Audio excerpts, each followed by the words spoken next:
श्री शिवाय नमस्तुभ्यम। श्रावण मास महात्म्य 7वां अध्याय।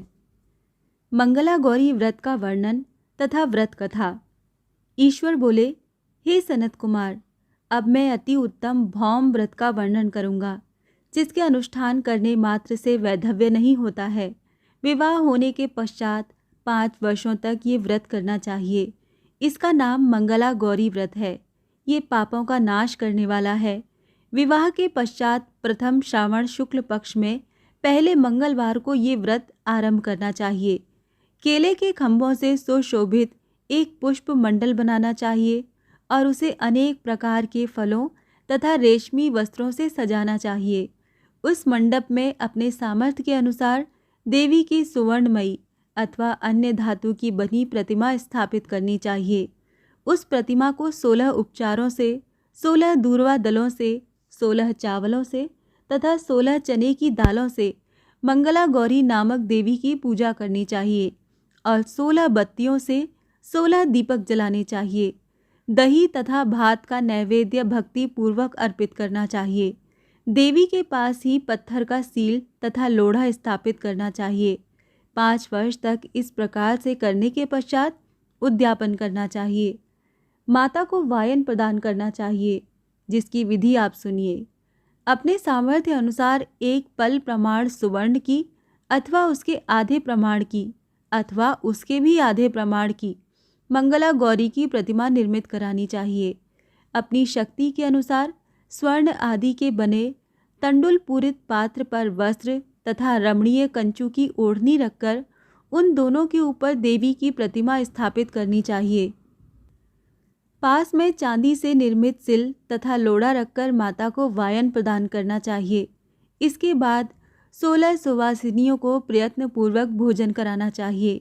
हे विप्र, इस विधि से व्रत करने पर 7 जन्मों तक सौभाग्य बना रहता है और पुत्र आदि के साथ संपदा विद्यमान रहती है। सनत कुमार बोले, सर्वप्रथम इस व्रत को किसने किया था और किसको इसका फल प्राप्त हुआ? हे शंभो, जिस तरह से मुझे इसके प्रति निष्ठा हो जाए, कृपा करके वैसे ही बताइए। ईश्वर बोले, हे सनत कुमार, पूर्व काल में कुरु देश में श्रुत कीर्ति नामक एक विद्वान, कीर्तिशाली, शत्रुओं का नाश करने वाला, 64 कलाओं का ज्ञाता तथा धनुर्विद्या में कुशल राजा हुआ था। पुत्र के अतिरिक्त अन्य सभी शुभ चीज़ें उस राजा के पास थीं। अतः वो राजा संतान के विषय में अत्यंत चिंतित हुआ और जब ध्यानपूर्वक देवी की आराधना करने लगा, तब उसकी कठोर तपस्या से देवी प्रसन्न हो गईं और उससे ये वचन बोली, हे सुव्रत, वर मांगो। श्रुत कीर्ति बोला, हे देवी, यदि आप मुझ पर प्रसन्न हैं तो मुझे सुंदर पुत्र दीजिए। हे देवी, आपकी कृपा से अन्य किसी भी वस्तु का अभाव नहीं है। उसका ये वचन सुनकर पवित्र मुस्कान वाली देवी ने कहा, हे राजन, तुमने अत्यंत दुर्लभ वर मांगा है, फिर भी कृपावश मैं तुम्हें अवश्य दूंगी। किंतु हे राजेंद्र, सुनिए, यदि परम गुणी पुत्र चाहते हो तो वो केवल 16 वर्ष तक जीवित रहेगा, और यदि रूप तथा विद्या से विहीन पुत्र चाहते हो तो दीर्घजीवी होगा। देवी का ये वचन सुनकर राजा चिंतित हो उठा और पुनः अपनी पत्नी से परामर्श करके उसने गुणवान तथा सभी शुभ लक्षणों से संपन्न 16 वर्ष की आयु वाला पुत्र मांगा। तब देवी ने भक्ति संपन्न राजा से कहा, हे नृपनंदन, मेरे मंदिर के द्वार पर आम का वृक्ष है। उसका एक फल लाकर मेरी आज्ञा से अपनी भार्या को उसे भक्षण करने हेतु प्रदान करो, जिससे वो शीघ्र ही गर्भ धारण करेगी। इसमें संदेह नहीं है। प्रसन्न होकर राजा ने वैसा ही किया और उसकी पत्नी ने गर्भ धारण कर लिया। 10वें महीने में उसने देवतुल्य सुंदर पुत्र को जन्म दिया। तब हर्ष तथा शोक से युक्त राजा ने बालक का जात कर्म आदि संस्कार किया और शिव का स्मरण करते हुए उसका नाम चिरायु रखा। इसके बाद पुत्र के 16 वर्ष के होने पर पत्नी सहित राजा चिंता में पड़ गए और विचार करने लगे कि ये पुत्र बड़े कष्ट से प्राप्त हुआ है और मैं इसकी दुखद मृत्यु अपने ही सामने कैसे देख सकूंगा। ऐसा विचार करके राजा ने पुत्र को उसके मामा के साथ काशी भेज दिया। प्रस्थान के समय राजा की पत्नी ने अपने भाई से कहा कि ब्राह्मण का वेश धारण करके आप मेरे पुत्र को काशी ले जाइए। मैंने भगवान मृत्युंजय से पूर्व में पुत्र के लिए प्रार्थना की थी और कहा था, हे विश्वेश, आप जगतपति के यात्रा के लिए मैं उस पुत्र को अवश्य भेजूंगी। अतः आप मेरे पुत्र को आज ही ले जाइए और सावधानी पूर्वक इसकी रक्षा कीजिएगा। अपनी बहन की ये बात सुनकर भांजे के साथ वो चल पड़ा। कई दिनों तक चलते चलते वो आनंद नामक नगर में पहुंचा। वहां सभी प्रकार की समृद्धियों से संपन्न वीरसेन नाम वाला राजा रहता था। उस राजा की एक सर्वलक्षण संपन्न, युवावस्था प्राप्त, मनोहर तथा रूप लावण्यमयी मंगला गौरी नामक कन्या थी।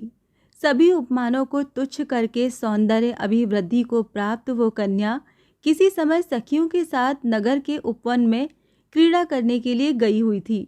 उसी समय वो चिरायु तथा उसका मामा, वो दोनों भी वहां पहुंच गए और उन कन्याओं को देखने की लालसा से वहीं विश्राम करने लगे।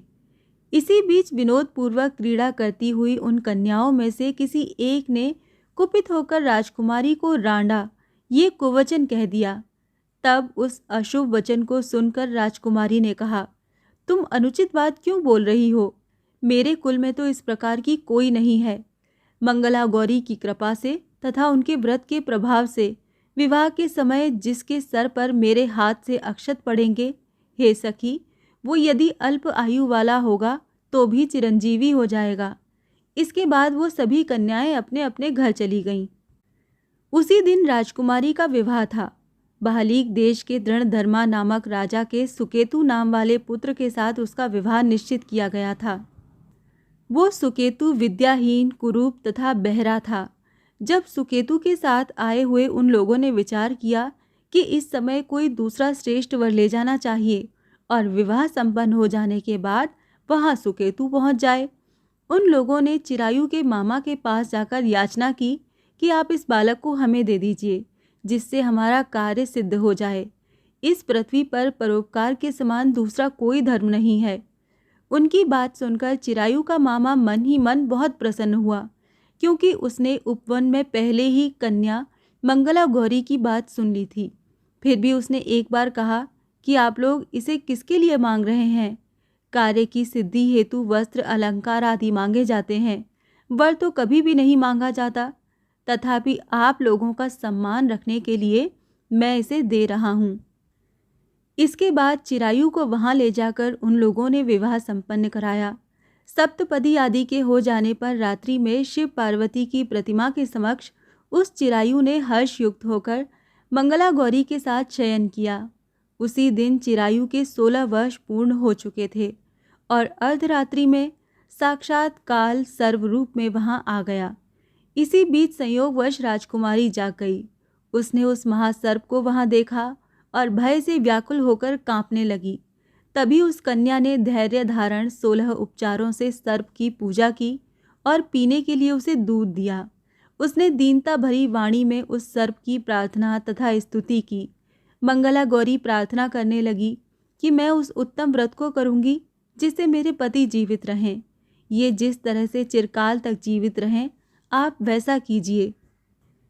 इतने में सर्प वहां स्थित एक कमंडल में प्रवेश कर गया और उस मंगला गौरी ने अपनी कंचुकी से उस कमंडल का मुंह बांध दिया। इसी बीच उसका पति अंगड़ाई लेकर जाग गया और अपनी पत्नी से बोला, हे प्रिय, मुझे भूख लगी है। तब वो अपनी माता के पास जाकर खीर, लड्डू आदि ले आई और उसके द्वारा दिए भोज्य पदार्थ को उसने प्रसन्न मन होकर खाया। भोजन के पश्चात हाथ धोते समय उसके हाथ से अंगूठी गिर पड़ी। तांबूल खाकर वह पुनः सो गया। इसके बाद मंगला गौरी कमंडल को फेंकने के लिए बाहर जाने लगी। विधि की कैसी गति है कि उस कमंडल में से बाहर की ओर जगमग करती हुई हार कांति को देखकर वो आश्चर्यचकित हो गई। घट में स्थित उस हार को उसने अपने कंठ में धारण कर लिया। इसके बाद कुछ रात शेष रहते ही चिरायु का मामा आकर उसे ले गया। इसके बाद वर पक्ष के लोग सुकेतु को वहां ले आए। उसे देख मंगला गौरी ने कहा कि ये मेरा पति नहीं है। तब उन सभी ने उससे कहा, हे शुभे, तुम ये क्या बोल रही हो? यहाँ तुम्हारा कोई परिचायक हो तो उसे हम लोगों को बताओ। मंगला गौरी बोली, जिसने रात्रि में 9 रत्नों से बनी अंगूठी दी है, उसकी उंगली में इसे डालकर परिचायक निशानी देख लें। मेरे पति ने रात्रि में मुझे जो हार दिया था, उसके रत्नों का समुदाय कैसा है, इस बात को ये बताएं। ये तो कोई अन्य ही है। इसके अतिरिक्त रात्रि में आम सींचते समय उनका पैर कुमकुम से लिप्त हो गया था। वो मेरी जांघ पर अब भी विद्यमान है। उसे आप लोग शीघ्र देख लें। साथ ही रात में परस्पर भाषण तथा भोजन आदि जो कुछ किया गया था, उसे भी ये बता दें, तब ये निश्चय ही मेरा पति है। इस प्रकार वचन सुनकर सभी ठीक है कहने लगे, किंतु जब एक भी बात न मिली, तब सभी ने सुकेतु को उसका पति होने से निषिद्ध कर दिया और वर पक्ष वाले जिस तरह से आए थे, उसी तरह से चले गए। उसके बाद अपने वंश को बढ़ाने वाले, महान यश से संपन्न तथा परम मनस्वी मंगला गौरी के पिता ने अन्नपान आदि का सत्र चलाया। उन्होंने वर पक्ष का वृतांत कानों कान सुन लिया कि स्वरूप से कुरूप होने के कारण लोगों के द्वारा किसी अन्य को वर के रूप में आदर पूर्वक लाया गया था। तब उन्होंने अपनी कन्या को पर्दे के भीतर बिठा दिया। उसके बाद 1 वर्ष बीतने पर यात्रा करके चिरायु अपने मामा के साथ ये देखने आया कि विवाह के बाद वहाँ क्या हुआ। तब उसे गवाक्ष के भीतर देखकर वह मंगला गौरी अत्यंत प्रसन्न हुई और माता पिता से बोली कि मेरे पति आ गए हैं। राजा ने अपने सुसज्जनों को बुलाकर पूर्व में कहे गए सभी परिचायकों को निशानी को देखकर मंद मुस्कान वाली अपनी कन्या चिरायु को सौंप दी। राजा ने शिष्टजनों को साथ लेकर विवाह का उत्सव कराया। इसके बाद वीरसेन ने वस्त्र, आभूषण आदि, सेना, घोड़े, रथ और अन्य भी बहुत सी सामग्रियां देकर उन्हें विदा किया। उसके बाद कुल को आनंदित करने वाला वो चिरायु पत्नी तथा मामा को साथ लेकर सेना के साथ अपने नगर पहुंचा। लोगों के मुख से उसे आया हुआ सुनकर उसके माता पिता को विश्वास नहीं हुआ। उन्होंने सोचा कि प्रारब्ध अन्यथा कैसे हो सकता है।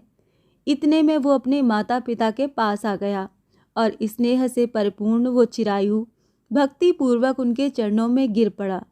तब अपने पुत्र का मस्तक सूंघकर उन दोनों ने परम आनंद प्राप्त किया।